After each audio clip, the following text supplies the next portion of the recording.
RTV app వార్తల్ని క్షణాల్లో చదివే అవకాశం ఉంటుంది. ఒక న్యూస్ పేపర్, ఒక టెలివిజన్ ఛానల్ మీ చేతుల్లో ఎప్పుడు ఉంటాయి. కేంద్ర ఆర్థిక శాఖ మంత్రి బడ్జెట్ ప్రవేశపెట్టారు. 7వసారి ఆమె బడ్జెట్ ప్రవేశపెట్టారు.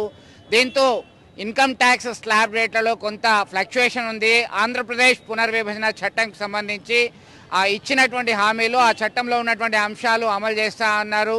అలాగే సోషల్ జస్టిస్, సస్టైనబుల్ డెవలప్మెంట్కి సంబంధించి స్లాబ్ రేట్లలో కొంత ఫ్లక్చుయేషను, వివిధ అంశాలకు సంబంధించి ఆ గ్రోత్ మీద కూడా కాన్సన్ట్రేట్ చేశారు, ఎకనామిక్ గ్రోత్ మీద. ఈ అంశానికి సంబంధించి వివిధ వ్యాపారులు, స్థానికులు ఏమనుకుంటున్నారు మనం తెలుసుకుందాం. ప్రస్తుతం మనం కరీంనగర్ టవర్ సర్కిల్లో ఉన్నాం. చెప్పండి, ఎట్లా చూడొచ్చు దీనికి సంబంధించి? బడ్జెట్ ప్రవేశపెట్టారు కదా, సామాన్యులు అందరికీ అందుబాటులో ఉందండి. మంచిగా ప్రవేశపెట్టారు కేంద్ర మంత్రి నిర్మలా సీతారామన్. అందరికీ అనుకూలమైన బడ్జెట్. సో మీరేమంటారు? गरीबों को बजट नहीं होना चाहिए, अमीरों को बजट है. गरीबों लोग बच के खाना मंगा पड़ू सेंटर गंटे में 30 गंटे में పనులు చక్క పనులు ఎవరు లేదు. బడ్జెట్ కేంద్రంతో బడ్జెట్ ప్రకారం పనులు ఎత్తలేవు. అది సంగతి. రైట్. మొత్తం మీద మంచి బడ్జెట్ అని చెప్పేసి ఒక అభిప్రాయం వ్యక్తం చేశారు. మీరు చెప్పండి, ఎట్లా చూడొచ్చు? ఒక తెలంగాణ వాదిగా తెలంగాణకు శూన్యం, తెలంగాణకు రూపాయి ఇయ్యలే, చాలా నిరుత్సాహం. ఇవాళ తెలంగాణ ప్రజలు 6 ఎంపీ సీట్లు కేంద్రానికి ఇచ్చారు. 6 ఎంపీ సీట్లు, 8 ఎంపీ సీట్లు కేంద్రానికి ఇచ్చిండ్రు. ఆంధ్రప్రదేశ్ ఇచ్చింది 3 సీట్లు, అయినా కూడా వాళ్ళకు 15,000 కోట్లు ఇచ్చిండ్రు. తెలంగాణకు శూన్యం అంటే సవతి తల్లి ప్రేమ చూపెడతారు అనమాట. ఇది చాలా బాధాకరం. ఎందుకంటే బండి సంజయ్ అన్నపై, కిషన్ రెడ్డిపై చాలా ఆశలు ఉండే. ఎందుకంటే వాళ్ళు అమిత్ షాపై, మోడీ గారిపై ప్రెషర్ వేసి మాకు ఏదైనా బడ్జెట్ కేటాయిస్తారు, కానీ మన తెలంగాణ ప్రజలకు జాతీయ హోదా ఇస్తారు కావచ్చు అని అది కూడా ఆశ ఉండే. Steel party, Bayyaram steel party, IIMA ఇవన్నీ కేటాయిస్తారని చాలా ఆశలు ఉండే. రూపాయి ఇయ్యలే, చాలా నిరుత్సాహానికి గురి చేసింది. ఒక తెలంగాణ వాదిగా నేను చాలా బాధపడుతున్నా. మొత్తం మీద చాలా ఎక్స్పెక్టేషన్ ఎక్కువ ఉండే. తెలంగాణ రాష్ట్రం నుంచి భారతీయ జనతా పార్టీకి 8 మంది ఎంపీలను, 8 మంది ఎమ్మెల్యేలను శాసనసభకు పంపాము.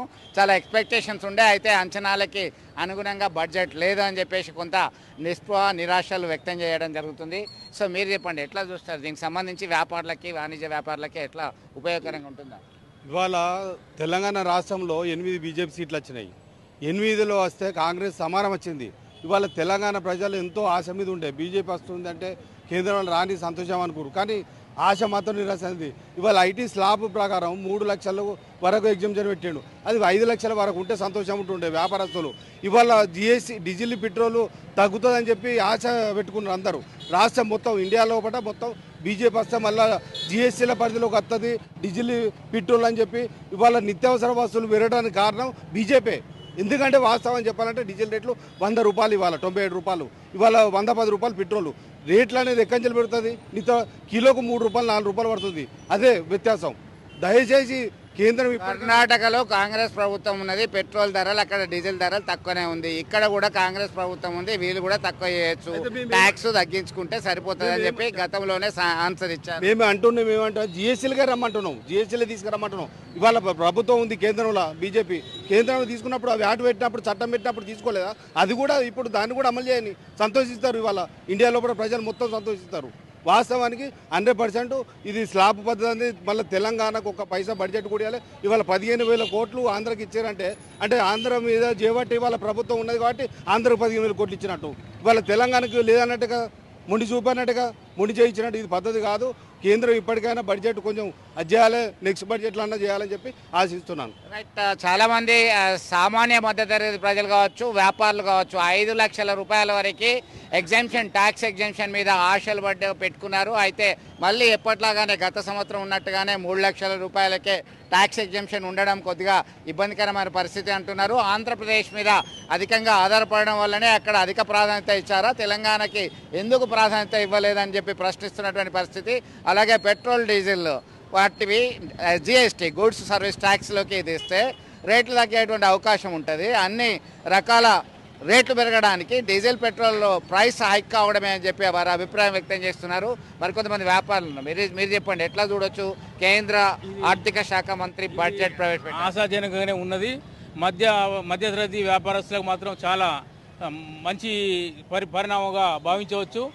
ఇప్పుడు స్త్రీలకు కూడా బంగారం ధరలు కూడా తగ్గించడం, స్త్రీలకు కూడా చాలా అనుకూలంగా బడ్జెట్లో పెట్టడం జరిగింది. ఇది మధ్యతరగతి వ్యాపారస్తులకు మాత్రం చాలా సంతోషదాయకం.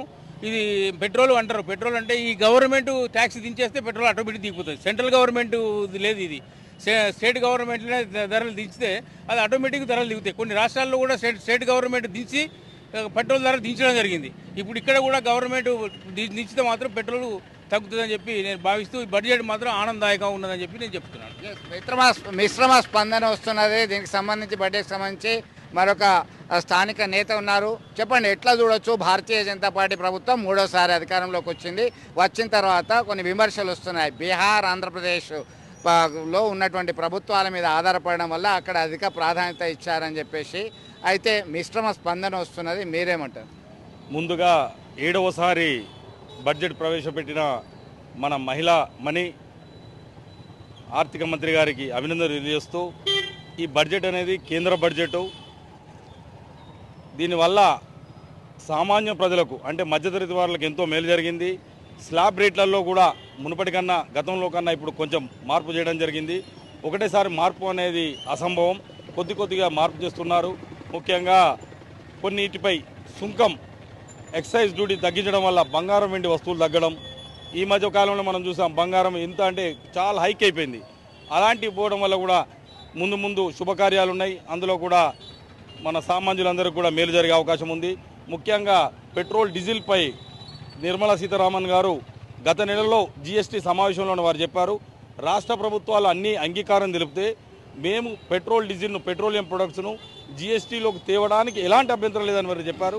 కావున ఇప్పటికైనా తెలంగాణతో పాటు అన్ని రాష్ట్రాలు కూడా జీఎస్టీ పరిధిలోకి తెస్తే దాదాపు ఇప్పుడున్న పెట్రోల్ 100 రూపాయలు 70 రూపాయలకే పరిస్థితుంది.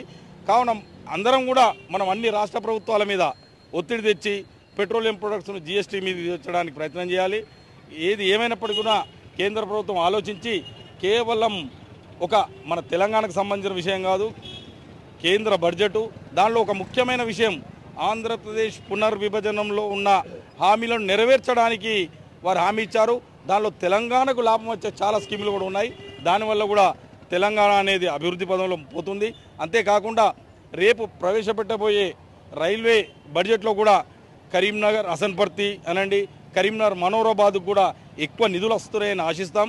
ఎందుకంటే మన మంత్రివర్యులు కూడా వారు చెప్పారు, కరీంనగర్ హసన్పర్తి, కరీంనగర్ మనోరాబాద్ మన రైల్వే లైన్ గురించి ఎక్కువ నిధులు కేటాయించేందుకు ప్రయత్నం చేస్తామంటారు. జాతీయ రహదారులపై కూడా అవన్నీ కూడా వస్తాయి. మనం ఆశాజీవులం.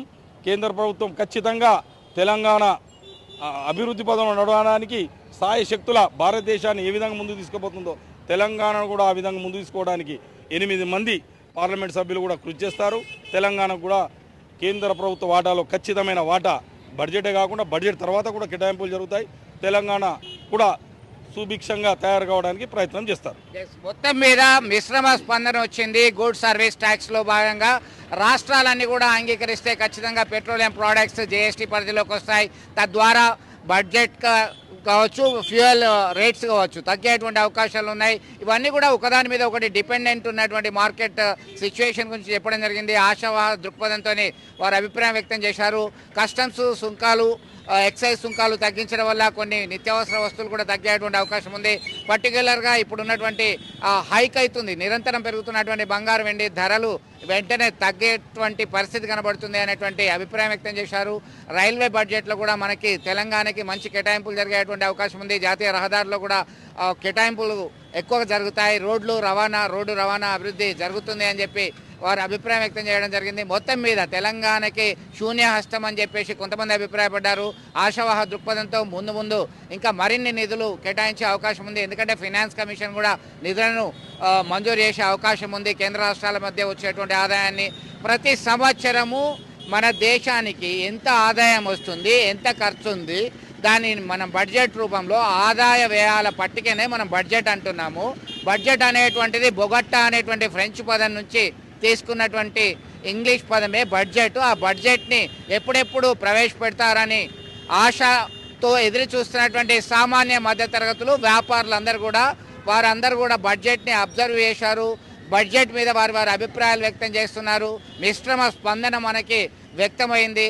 మొత్తం మీద సస్టైనబుల్ డెవలప్మెంట్కి ఓవరాల్గా ఇప్పుడున్నటువంటి ఫైనాన్షియల్ సిస్టాన్ని అభివృద్ధి పథంలో వృద్ధి పథంలో తీసుకెళ్లడానికి దోహదపడే విధంగా బడ్జెట్ ఉంది అని చెప్పేసి అభిప్రాయం వ్యక్తం చేస్తున్నటువంటి పరిస్థితి. వీడియో జర్నలిస్ట్ సుమంత్తో కలిసి చంద్రశేఖర్, RTV, కరీంనగర్ నుండి. మరిన్ని వీడియోస్ కోసం ఛానల్ ని సబ్స్క్రైబ్ చేయండి. లేటెస్ట్ అప్డేట్స్ కోసం వాట్సాప్ ఛానల్ ని ఫాలో చేయండి. అండ్ లింక్ డిస్క్రిప్షన్ లో ఉంది.